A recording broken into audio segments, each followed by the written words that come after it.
You know what that word yoga means? The meaning of that word? I'm not saying it is wrong, yoga. I do it every day for 2 hours. I've been doing it for 40 years and more. Therefore don't please do it. You know what that word yoga means? The real meaning of that word is unitive perception. Unitive. To see totally. To comprehend life as a whole. Not just stand on your head for a couple of hours.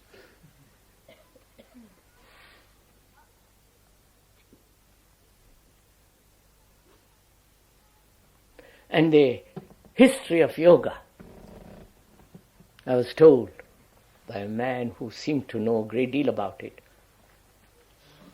is that about 3,000 years ago, in ancient India, the kings and the rulers and the prime ministers chewed a certain leaf from the Himalayas, which kept their brains very alive, very active, clear, some kind of marijuana of those days. Probably it wasn't a marijuana, but some kind of a stuff. And that plant died.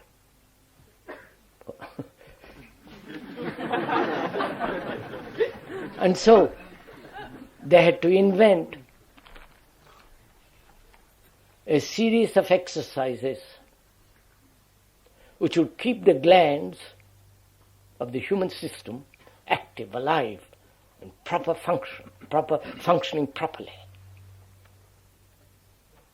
And the various exercises in yoga is to keep the glands functioning healthily. That's all. To keep the body healthy. Not to bring on all kinds of racket.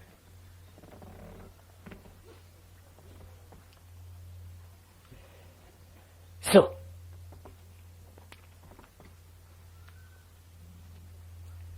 I brought that in because meditation has nothing whatsoever to do with yoga. The yoga which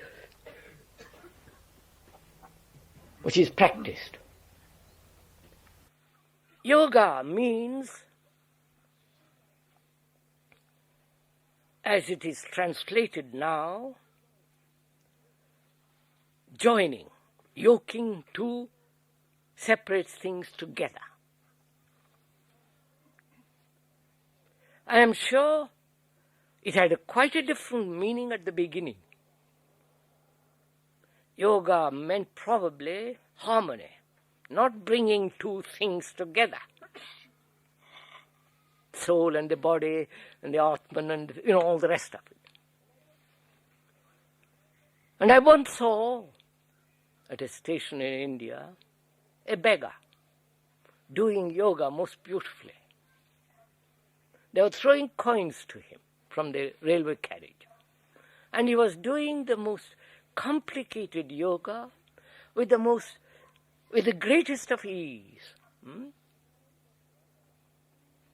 And that yoga has been brought to this Western world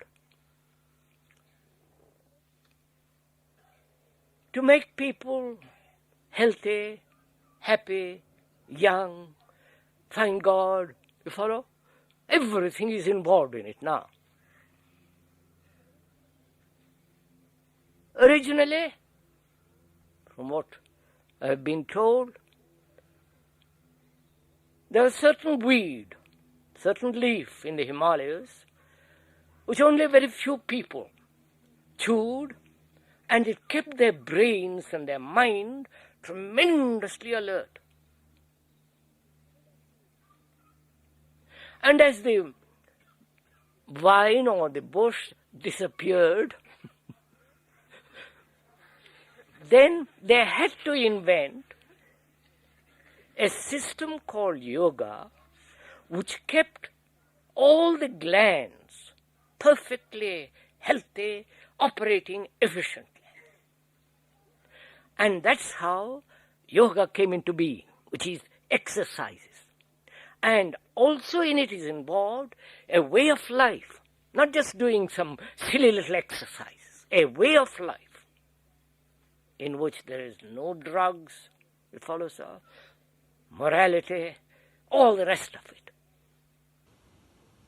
But to take yoga, which is not only from what yogis have told me who have spent many years in practicing various exercises, special kind of breathing and so on, they're only concerned with the control of the senses and later on move to what they consider higher states of consciousness.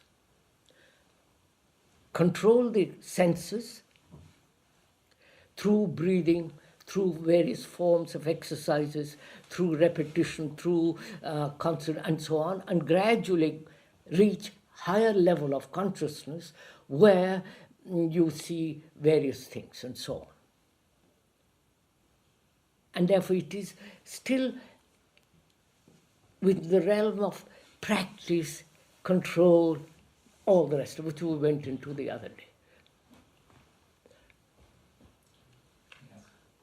But yet yoga is taught here in the school and you practice it yourself. As exercise. I see. For the body? Or? For the body. You see that I believe, subject to your correction,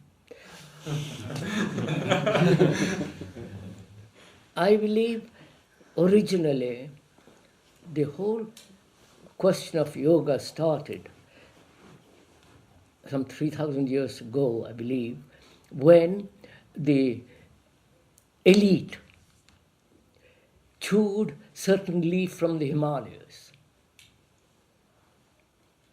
And that leaf died, or the bush or the tree died. And that leaf gave them a certain clarity of mind and heart. And when that tree died, they had to invent a means of keeping the mind clear, healthy, not to function properly. So they invented this yoga, which is really maintaining the glands, as far as I understand, healthy, normal, and active. Therefore, real yogi never drinks, never eats meat, and must lead a very strict daily life, go to bed very early, so that next morning he practices for a certain time and prepares for the day. It's not just an amusing, healthy thing. Right, sir? In the school, and in India too, some part, they do it they are taught by those people who have been to India and have learnt it somewhat and come and teach it only as exercise. But in doing these physical exercises, they undoubtedly do have an effect on the mind, the state of the body and mind. Oh, obviously. And so they, it goes together, of course. It's not as if one, So it's like doing gymnastics. It's, of course. It's you run around 5 miles a day. I used to play 3 and so on. If you play golf, as I used to, 3 rounds a day, you keep fresh. That's normal.